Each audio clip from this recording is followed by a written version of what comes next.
I think for me the overall sort of highlights of our practice in Thailand have really been the way that we've managed to regionalise the practice over the last 18 months. We've been working on this for a while, but with the addition of A&O offices in Australia, Indonesia and other parts of the world, we really found a big engagement from our clients in Thailand, particularly as they look to invest outside of Thailand. That's been one of the high points for me. I think the other thing that we've seen is that our team of lawyers on the ground has got much better. We've recruited some really good junior lawyers. Our senior lawyers are much more engaged, and the whole office feels like it's a real Allen&Overy office as part of the international network. On the deal front, certainly on the corporate side, what we've found over the last 18 months is that we're getting much more engagement from much bigger clients who have some really quite substantial issues that they want to deal with in Thailand. And we're finding those clients are coming to us for the real difficult stuff.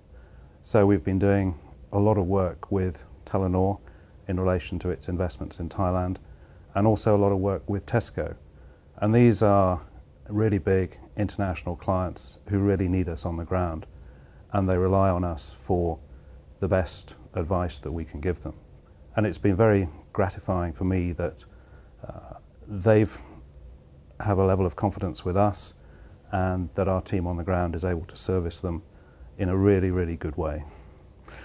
One of the other things that's been particularly pleasing over the last couple of years actually is the way in which our groups in the office are integrating and working together pretty much seamlessly with a lot of our clients. So, we've found in particular that the litigation group are doing some difficult pieces of litigation for some of our bigger clients, particularly on the telecoms regulatory side, and that's thrown off a lot of work for the corporate group. So we have the litigation group dealing with the issues, we have the corporate group potentially providing the solutions, and the whole way in which the office is working together has been very pleasing. Another development that we've really seen over the last 18 months has been the whole idea of the ASEAN economic community has really come to light and really come to be seen by a lot of our clients as an impending reality. And we've been able to leverage off that, and as part of that we have expanded our horizons in Thailand to Vietnam, to Myanmar, and we've also been very fortunate to do a substantial amount of work in Brunei as well. I think that as the AEC becomes a reality, clients are looking for more sort of one-stop advice. So with our network around ASEAN, we're extremely well placed to service our clients on a regional basis. In particular, from a sort of personal perspective, I have to say the way in which we've been able to find a fantastic team to work for us in Vietnam, putting that together, getting the offices set up, and becoming pretty much operational as of today. It's been particularly rewarding for me that's there, and it's an opportunity for us to really build on the ASEAN practice, integrating between Thailand and Vietnam. Additionally, we identified at an early stage in the process that it was likely that the Myanmar government would like to engage more with the Western world, and with the relaxations on sanctions, we've seen a lot of client interest in going into Myanmar, and we've been fortunate enough to be able to set up a relationship with one of the very few good law firms in Myanmar, Myanmar Legal Services Limited, and that's rapidly developing into a very close association. We have sent one of our associates from Sydney, Catherine Thornton, who's now based in Myanmar, And it was particularly pleasing to see the way that the network came together in order for us to take advantage of an opportunity that arose to have somebody on the ground in Yangon, which enables us both to cement the relationship with the firm there, to exclude, we hope, our competitors from working with one of the few lawyers in Myanmar, and also to have somebody on the ground who can respond to the needs of our clients. The other really pleasing thing about the Myanmar project is that it's been very much a collaborative effort between the offices in Asia. So, whilst we've been leading the project out of Thailand, Tom in Hong Kong has been very much involved. Simon Black and his team out of Tokyo have been very much involved. And we've seen the offices really pulling together, being able to produce a substantial amount of know-how and bulletins for clients, and to get very quickly a lot of traction with those big international companies, particularly the Japanese, who are really going to be the engines behind the investment that's going to take place in Myanmar. I think if we're looking at low points, then I'd probably have to say that whilst we've done a lot in terms of being able to target outbound investment from Thailand to third countries, it's been very disappointing for me that the two largest recent deals that have been done by Thai companies out of Thailand, PTT EP investing in Cove, and the Charan family investing into FNN and potentially APB in Singapore. We haven't actually managed to get a roll on either of those deals, and those are really, really significant deals. It would have been a fantastic opportunity for the Thai office, Singapore office, and the London office to work together, and I'm just disappointed that we haven't been able to make the best out of that. I think it's just a little bit of a wake-up call that although we think we're very successful, actually there's a lot more that we need to do in order to make ourselves really successful. Yeah. I think my overall conclusion, fortunately, is that there have been more high points than low points. So we're going in the right direction. We've still got a long way to go, but it's pleasing to see where we've got to over the last 18 months since the last partners meeting. On the deal side, on the project finance side, we had quite a successful year.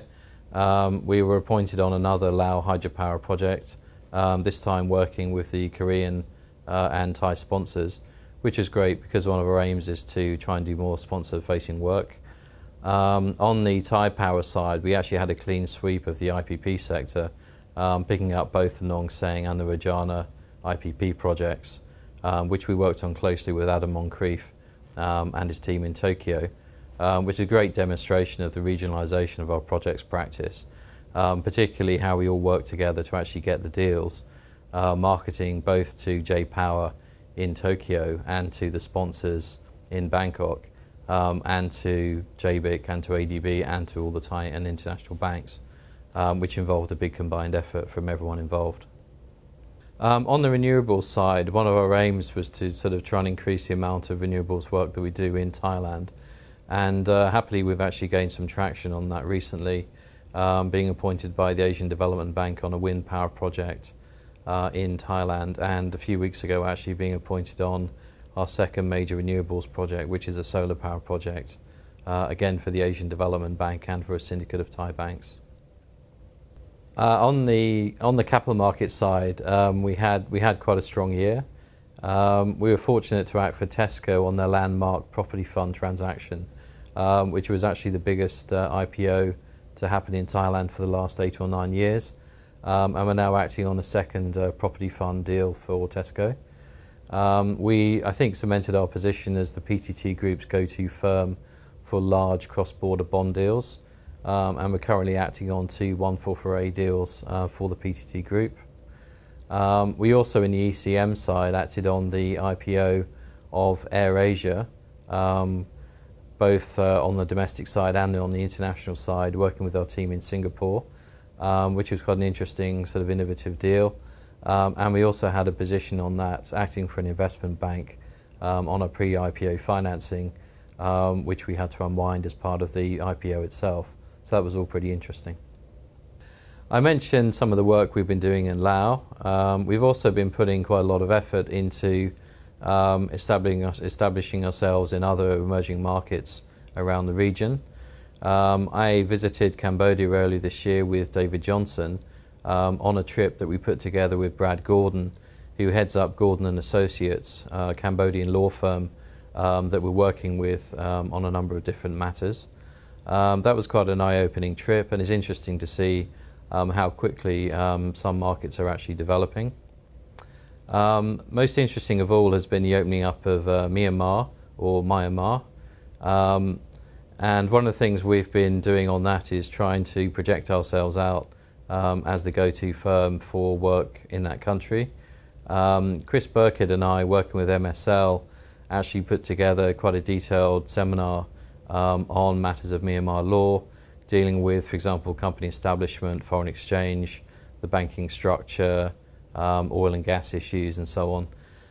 And we rolled that out successfully for the Asian Development Bank, and we also presented that to the heads of all of the Mitsui Group businesses in Thailand, which was a very well-attended seminar and generated quite a lot of interest. And I've actually just returned from Tokyo, where we did a roadshow on Myanmar with Simon Black and other people from the Tokyo office, where we presented the same seminar to a number of interested Japanese companies. One of the low points of the year for us was the flooding that occurred in central Thailand and in Bangkok. Fortunately, central Bangkok itself was not affected, so although we had a number of scares, the office actually remained open throughout the period.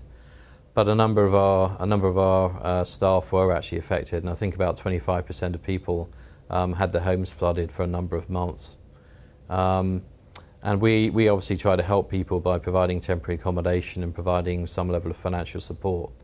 But the one thing that was great was just how everyone pulled together and how resilient everyone was in the face of this difficulty, and particularly how professional our staff were in dealing with the flood issues.